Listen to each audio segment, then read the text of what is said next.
This is the tale of Mr. Morton. Mr. Morton is who? He is the subject of our tale, and the predicate tells what Mr. Morton must do.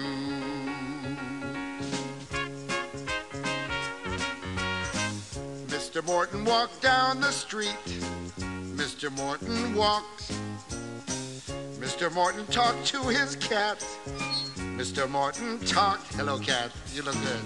Mr. Morton was lonely. Mr. Morton was. Mr. Morton is the subject of the sentence, and what the predicate says he does. Mr. Morton knew just one girl. Mr. Morton knew. Mr. Morton grew flowers for Pearl. Mr. Morton grew. Mr. Morton was very shy.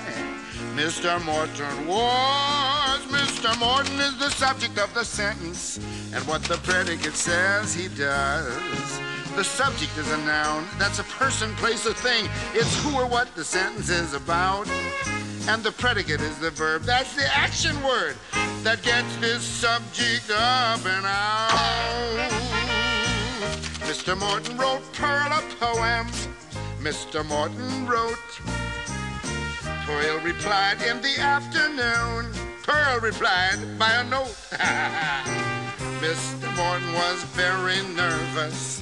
Mr. Morton was. Mr. Morton is the subject of the sentence, and what the predicate says he does. The cat stretched, the sun beat down, a neighbor chased his kid. Come here, kid, come on. Each sentence is completed when you know what the subject did.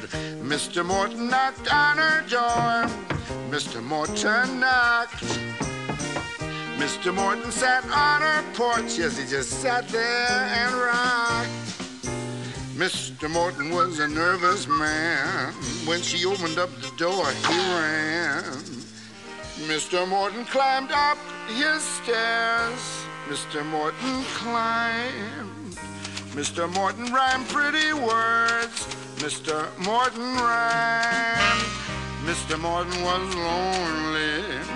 Mr. Morton was, until Pearl showed up with a single rose. Who says women can't propose? Now Mr. Morton is happy, and Pearl and the cat are too. They're the subject of the sentence, and what the predicate says, hey!